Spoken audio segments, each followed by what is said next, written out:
Hi guys! Welcome or welcome back again to my YouTube channel. Kumusta naman po kayong lahat guys? Okay, so yan guys, maraming salamat po pala sa walang sawang pagsubaybay sa ating pong daily love reading. And kung ikaw ay bago pa lang sa ating channel, mag-subscribe na po kayo. Then i-click mo na rin yung ating notification bell para lagi kang updated sa ating mga bagong upload. And guys, sa mga interested naman sa ating private reading, nasa description box below lang po yung link. Message lang po kayo. So, tignan natin kanina ba tong love reading na masasagap natin ngayon. Kanina ba tong love reading? Kanina bang love reading itong masasagap natin ngayon? Spirit guide.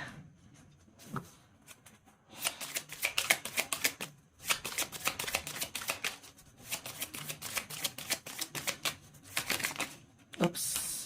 Meron tayong sabotage, interrogation, repetitive, persistent, working on it. So, iba sa inyo guys, parang may realization naman, pero nagtitiis, no? Parang paulit-ulit yung sakit na ginagawa sa inyo nitong taon to. Parang hindi mo maintindihan, mahal ka ba talaga niya, pero bakit kanya sinasaktan? Okay, pero titignan natin ha, ito pa lang yung senaryo. Okay, kanina po itong love reading.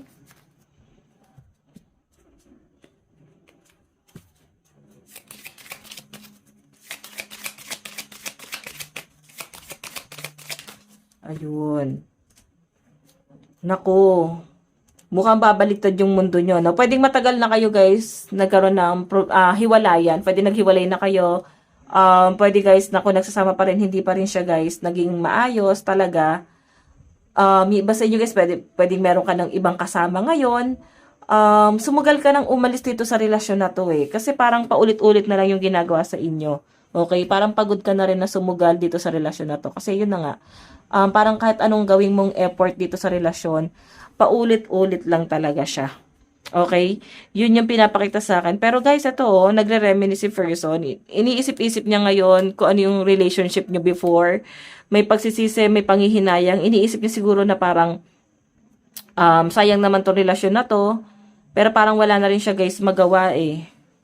Wala na magawa tong taong to kasi pwede may karelasyon ka na ngayon, pwedeng may asawa ka na ngayon, may iba ka nang kinakasama ngayon, at parang huli na para magsisi pa talaga siya, okay? So, pwedeng tignan niya pa rin or tinatanaw niya pa rin kung ano kayo dati, okay? Kung ano yung meron kayo dati. Kasi parang, ang pinapakita sa akin dito guys, nag-hold back si person, ay nagre-reminisce, oh. Pwedeng matagal na kayong hiwalay na to, and namimiss ka pa rin nito. Okay, naalala niya pa rin yung mga past memory nyo together. Okay, check natin. Wait lang guys.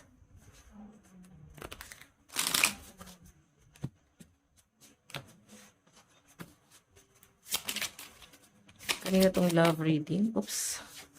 Meron tayong stab in the back. So, ayan. Nagsiself-sabotage talaga siya, guys. Naisip niya yung separation na nangyari. Feeling ko mali yung taong pinili niya, no? May regret siya dito. Siguro before, nagkaroon talaga ng cheating dito sa relasyon na to. At pinili niya yung third party. And then, ikaw nag-decide ka na rin talaga na ipagpatuloy yung buhay. So, yung nakikita ko kasi, guys, pwedeng may person ka na ngayon, may iba ka nang kinakasama. Or pwedeng masaya ka na rin sa buhay na pinili mo ngayon. Isa yun sa mga malaking regret ng person mo kasi parang pinagsisisihan niya yung pinili niya. Ayan ex kasi itong acts. Separation, breakup, separation, stop pattern, silent treatment, abandonment. Diba? Sabi ko sa inyo eh. Etong taong to parang bigla ka na lang inabandonan nito. Bigla na lang siyang nanahimik. Parang ginost ka na lang niya bigla-bigla. Then ito yung mga nare-realize niya ngayon.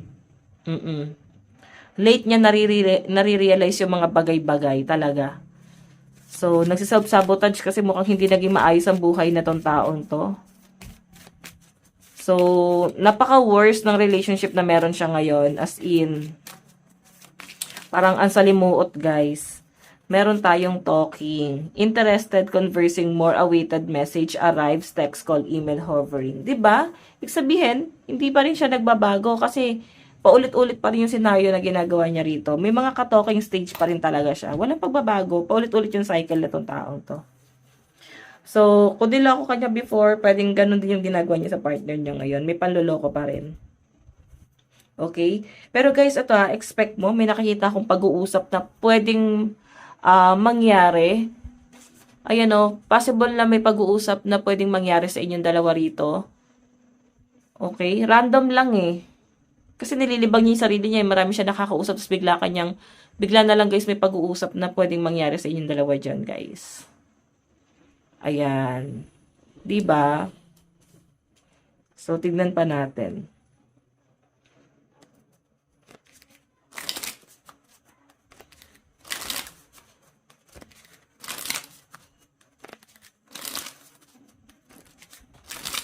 Additional message.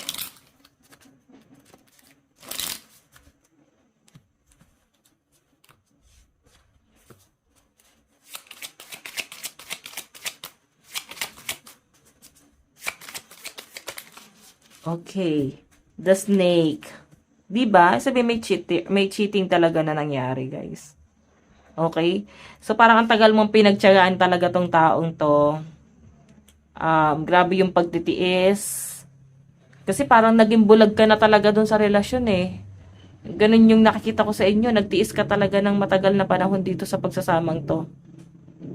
Then, hindi ka naman natauhan eh. Parang, nung nagsasama kayo, nag-hold back ka talaga, hindi mo naman siya sinukuan, siya lang yung sumuko, siya yung nag-abandona sa inyo. Pinili niya tong si Snake.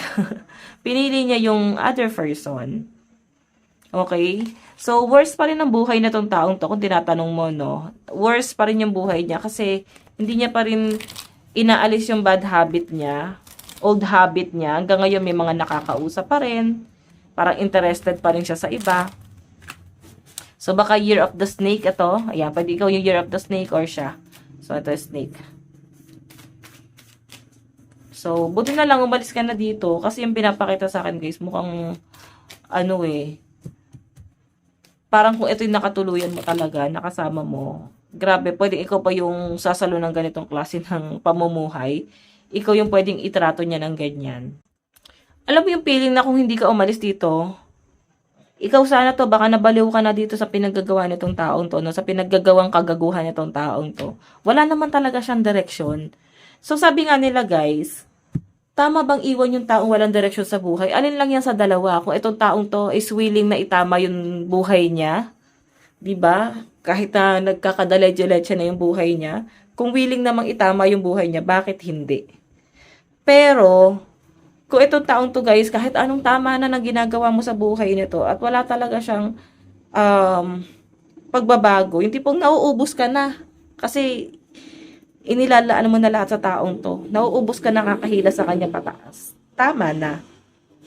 Okay, sabi ko sa inyo guys, dalawang bagay lang yan. Kung willing to magbago or hindi magbabago. So, 'di ba? Alin lang sa dalawa 'yon. Check pa natin.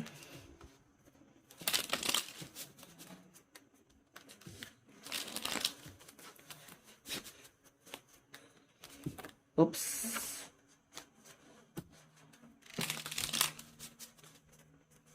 Kanina po itong love reading. Kasi mukhang nagsisisi talaga siya eh. Na bakit bigla ka na lang niyang ginose, bigla ka na lang niya tinapon. Ngayon mukhang nasa magandang relasyon ka ngayon. Etong taong to baka may pagka-mamas boy, mamas girl. Hindi niya kayang humiwalay sa pamilya niya. Kasi parang sobrang attached pa rin to sa pamilya niya eh. Yan po yung pinapakita sa akin dyan, guys. Okay.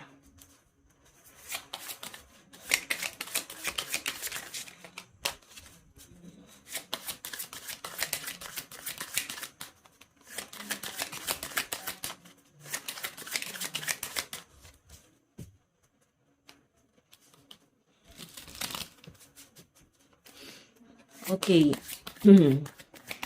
Additional message. Kanina po itong love reading spirit guide.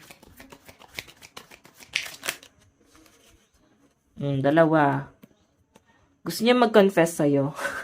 Parang medyo, ang lakas ng loob niya rito kasi may mag-reach out pa rin to knowing na may person ka na knowing na may iba ka ng karelasyon. So ano to, parang tukso tong taong to, baka ahasin ka pa niyan sa karelasyon mo. Ayan, inisip-isip ka niya, hindi ka kasi mawala sa isip niya rito. So pwedeng matagal, no, bago niya na-realize or bago niya guys nakita yung halaga mo. And kung makikita mo Knight of Cups, no, gagamitan ka ng sweet words nitong taong to. Okay? Parang ang nakikita ko mukhang hindi siya mawawala sa'yo. Hindi siya aalis dito, guys. Okay? Kasi Knight of Cups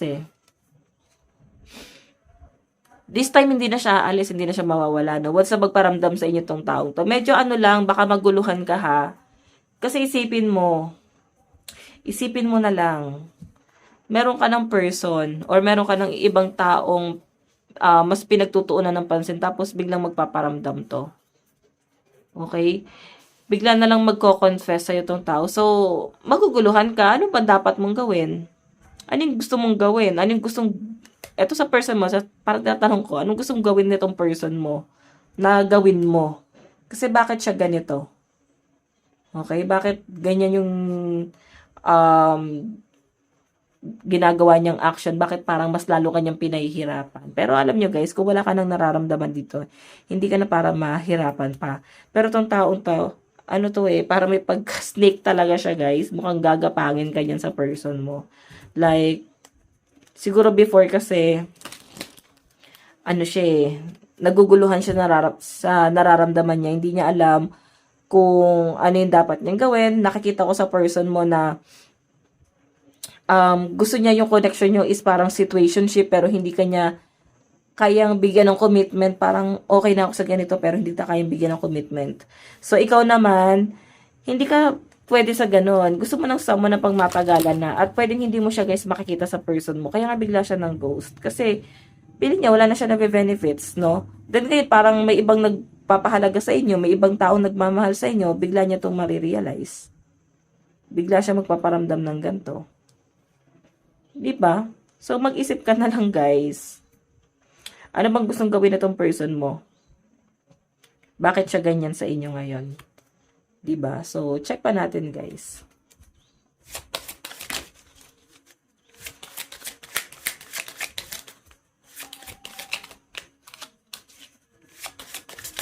Additional message. Kanina po itong love reading. Medyo ano siya, no?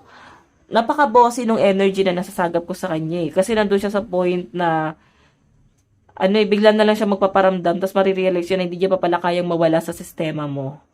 Bigla niya marirealize na hindi ka pala niya kayang i-let go. So ano siya? Selfish.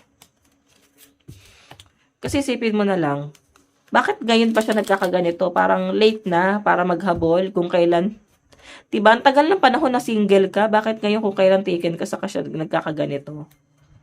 Oo. Check pa natin.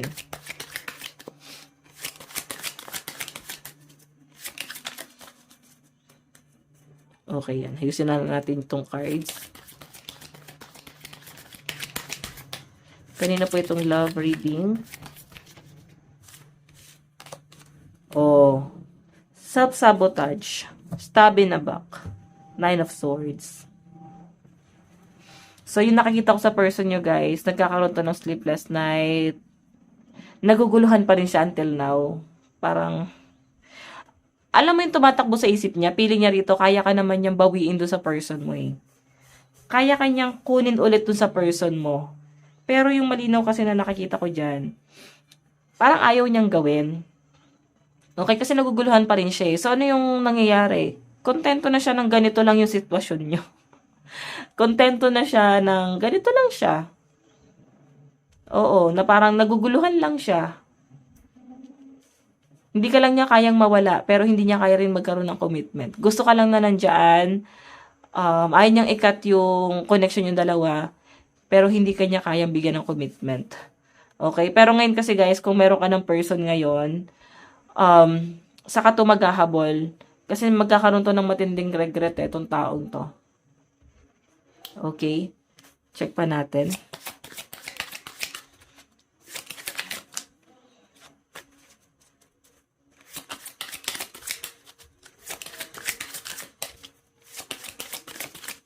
Oops. Meron tayong Ace of Pentacles. Ace of Pentacles, oh. Meron naman pala siya kayang i-offer sa inyo, eh.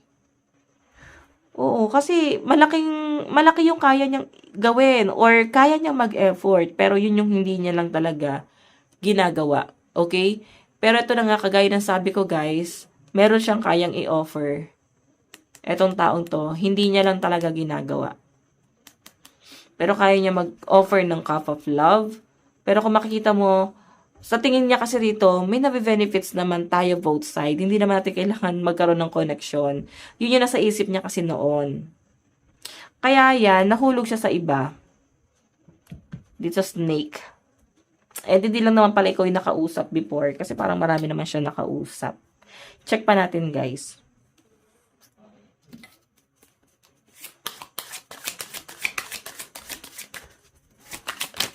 Oops. The Hierophant. Ayan, no? Diba? Sa una lang talaga masaya ang lahat. Sa una lang naging masaya itong taong to. Sa snake na to. Sa sinamahan niya. Piling niya kasi mas yon, mas masaya siya doon. Piling niya mas okay doon. Ganon yung nakikita ko dyan, guys. So, yung dating sa akin dito ay mas okay dito. Mas may nabe-benefits ako dito. Mas okay yung energy ko rito. Parang ganon. Mas nakakasabay sa flows ko tong taong to. Itong snake, no? Itong third party. Pili niya mas nakakasabay sa galaw niya. Mas nakakasundo niya. Pero alam niyo, guys, pag ang relasyon nagsimula sa ganon agad, diba? Hindi kayo sanay dun sa struggle. Dapat talaga may ups and down. Totoo yun, guys, no? Hindi totoo yung parang puro saya lang, puro problema. Pag puro problema, mukhang hindi na tama yun. Pag puro saya lang, guys, hindi mo masasabing mahal mo yung taong yun. Kasi pwedeng mahal mo lang siya kasi masaya ka doon. Okay, dapat, may ups and down. Okay, para kung sakali magkaroon ng problema, aware ka pa din kung itong taong to magi-stay pa rin. Diba? So, check natin. Additional message. Oops. Additional message. Kanina pa itong love reading. Oh, diba? Ace of Cups. Alam nyo, guys, lahat ng kagaguhan, lahat ng kawalangyaan na ginawa sa inyo ng person na to, biglang nagbago yung pananaw niya talaga. Isa sa mga na-realize niya, malintao yung sinamahan niya. Na parang, hindi pala ito yung totoong nagbibigay ng saya sa kanya, kundi ikaw.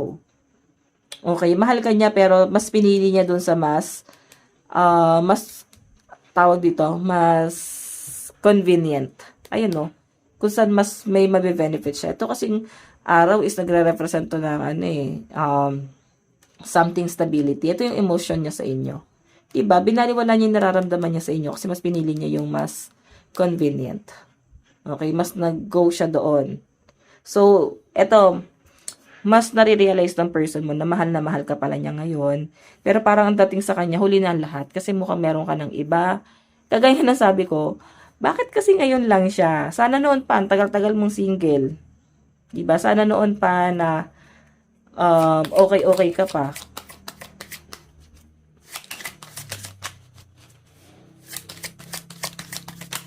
Tingnan pa natin.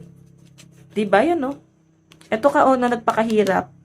May na kayo may binibuild na kayo na relationship talaga. Kumbaga, talagang may binubuo kayong pangarap. Kasi tignan mo yung rings, yung etong ano ba tawag dito?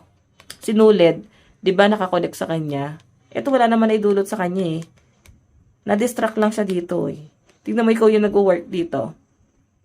Diba? Ikaw yung may effort kahit papano. Pero parang yung effort na ginawa mo, iba lang yung nakinabang.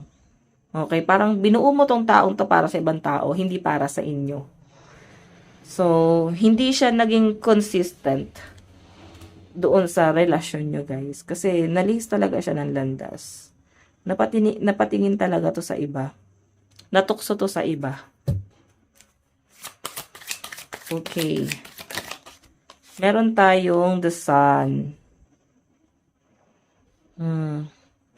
So guys, yung nakikita ko dito, since the sun to, sumasabog yung emosyon talaga ng person mo. Grabe yung pagsisisi. Grabe yung panghihinayang. Ano kasi siya eh, alam mo yung parang ugali ng bratinela, spoiled brat. Parang ganon. Na parang sarili niya lang talaga yung iniisip niya. Never niya naman kinonsider yung nararamdaman ng ibang tao. Isipin mo ha, kung iniisip niya yung nararamdaman mo, bakit ganito yung naging action niya? Ginagawa niya lang yung mga bagay na magpapaligaya, magpapasaya sa kanya.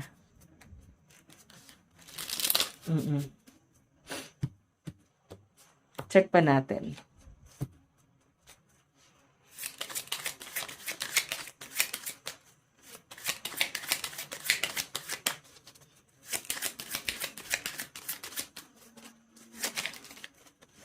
Additional message.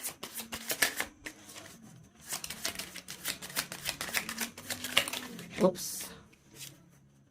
Naguguluhan siya, oh. Sobra. So, tama lang guys na umalis na kayo sa taong to. Tama lang na iniwan niya kayo. Kasi kung hindi niya ginawa yon, hindi kanya iniwan, tsak na dito ka pa rin sa katangahan na to. So, maganda pa rin na siya yung lumayo. Kasi mas maganda yung kinahinatnan mo. Sige, tignan natin guys yung energy niya ha.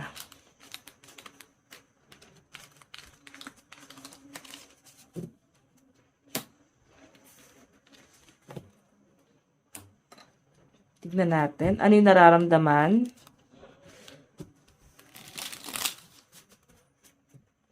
Okay. Ano yung nararamdaman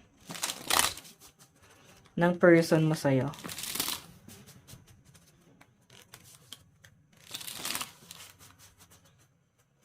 Nararamdaman ng person mo sa'yo.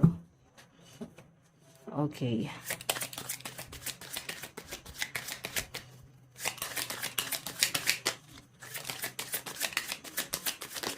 Oops. Wait lang guys. Nalaglag yung card.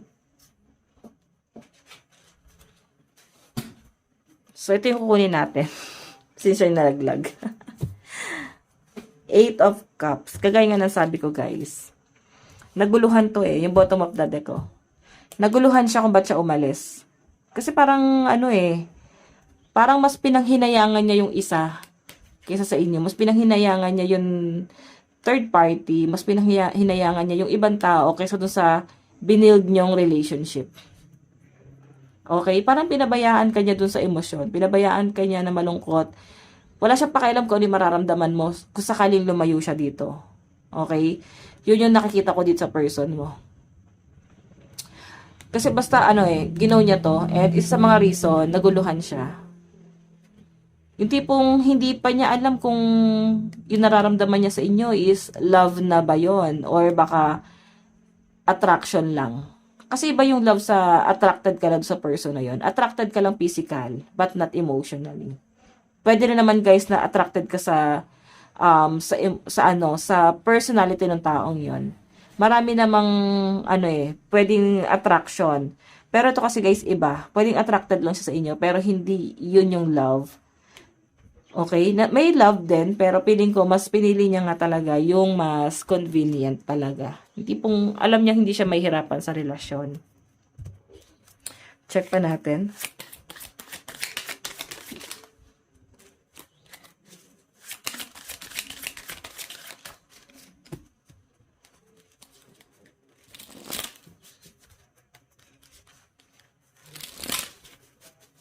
Additional message. Meron tayong Page of Wands. Si Page of Wands kasi guys, yung nararamdaman niya sa inyo guys, page pa lang to. Ibig sabihin, nung unang-una talaga, Wands kasi guys is, parang passion, love, or attraction. Pag sinabing page, bago pa lang, sabihin, yung pagmamahal niya sa inyo guys, lang siya, sobrang liit lang. Kumbaga out of 10%, nasa 2%, hindi na siya guys, umakit ng 3%. So, hindi na gumalaw.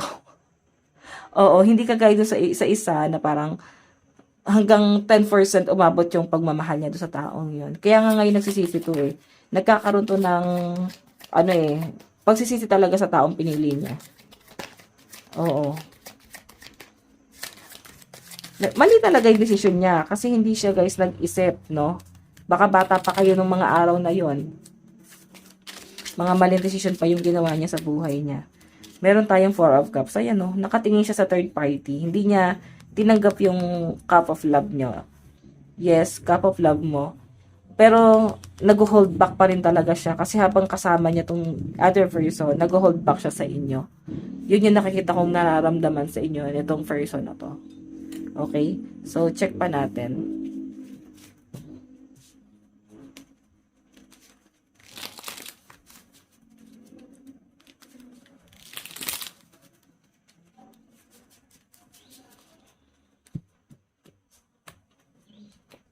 Okay. Ano naman yung tingin ni person sa'yo ngayon? Paano ka tinitignan ng person mo ngayon?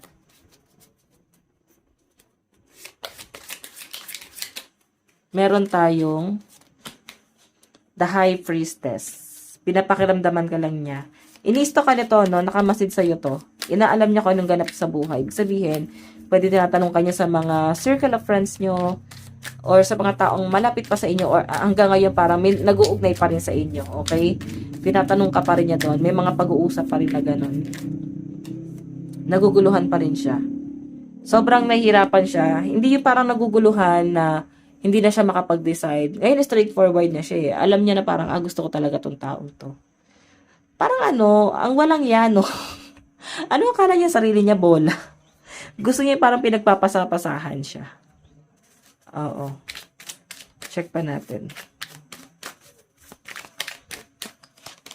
Meron tayong The Hangman.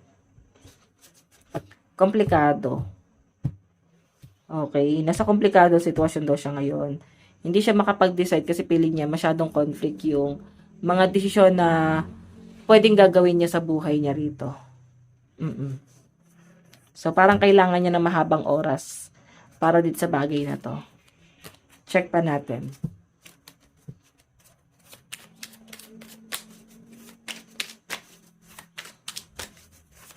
Tignan pa natin ano yung mga hakbang na gagawin na tong taon to. Kasi alam niyo guys, mukhang okay ka na sa relasyon mo. Ano yung mga hakbang na dapat mong gawin sa relasyon na to? Siya pala, sorry. Siya. Ano yung mga hakbang na gagawin niya para sa connection yung dalawa? Ano yung magiging effort? Kung mag-effort ba tong taon to? Okay, ganun pa rin. Tignan natin. Diba? May emosyon talaga, oh. Parang ang dating sa kanya talaga dito, guys. Bakit naman? Mahal ko pala talaga yung taong yon. Ngayon, parang naging basura yung buhay niya, eh. Naramdaman niya, kasi mataas yung tingin niya sa sarili niya. Ngayon, parang feeling niya, hindi na siya worth it. Nasa mababang level na siya. Ganun nakababa yung tingin niya sa sarili niya. Ngayon, so, kung sakali, ang dating sa kanya rito, hindi mo na siya ka-level. Ibang level ka na ngayon. Okay? Nagkakaroon siya ng regret dito. And King of Cups. Malalim yung emosyon sa'yo ng taong to. Pero sabi niya rito, binaliwala niya lang. Okay? So again, itong taong to, may mga pagsisisi to. Ano yung mga dapat niyang gawin? Ano yung mga gagawin niyang action dito? Kasi, parang magre-reach out talaga siya. Sabi ko nga sa inyo, pwedeng hindi naman pagpilit, pero ipapaalala niya sa inyo yung kung paano siya naging sweet sa inyo, kung ano yung sitwasyon niyo before. So, gusto niya lang ipaalala. Parang ano pang sense, ba't kailangan mo ipaalala? Gusto niya siguro, ibalik mo sa isip mo yon kung ano kayo dati. Oo, tignan natin guys yung zodiac sign ha. Meron tayong Virgo, Scorpio, Cancer, Aries, Aquarius, and Gemini energy. Meron tayong Gemini, Cancer, Aquarius, Scorpio, Virgo, and Aries energy sa side ni person. No? Yun yung mga malalakas na zodiac sign. Especially mga water sign, Cancer, Pisces, Scorpio. Okay, ano yung mga nararamdaman mo kay person? Ano yung nararamdaman mo sa person? Knight of Cups. Actually, gusto mo pa rin siya eh. Hindi pong pag nakikita mo siya parang distracted ka pa rin. Hindi ka makapag-focus sa karelasyon mo or hindi ka makapag-focus sa goal mo kung single ka. Malaking distraction talaga siya sa buhay mo. Okay, ayan o. Focus ka na sa goal mo eh. Tapos ano pang saysay no? Ano ba intention nitong taong to? Ba't magpaparamdam? Ba't magpaparamdam na naman, makikipag-usap na naman. So, parang ang dating sa inyo, komplikado na naman tong sitwasyon. Okay, marirealize mo lahat ng mga conflict na ginawa niya sa inyo. Marirealize mo kung gaano kanya pinahirapan noon. So, ayan, masyadong komplikado to. Okay, so again, check pa natin ano yung mga dapat mong gawin. Ace of Cups, self-love. Okay, isipin mo na lang guys kung anong ginawa sa inyo nitong taong to. Isipin mo na lang na hindi kanya pinili dati. So, bakit kailangan ka magkaroon ng hesitation dito? And self-love guys, no? The Sun, focus ka sa sarili mo, sa goal mo. Ito yung pinakamaganda sa lahat ng tarot deck. So, may nakikita kong achievement, success, victory sa'yo. Pagdating lang sa love life mo, ito lang yung magiging distraction mo. Etong taong to. Okay? So, titignan natin ha. Ano yung mga zodiac sign sa side mo. Okay, Cancer, Aries, Virgo, Leo. Meron tayong Pisces, Taurus, Gemini, Aries, Aquarius, and Cancer energy. And Capricorn, Leo, Taurus, Aries, Gemini, and Pisces energy. So, by the way guys, ito lang po ang inyong daily love reading. Bukas po ulit. God bless and love you all. Bye-bye.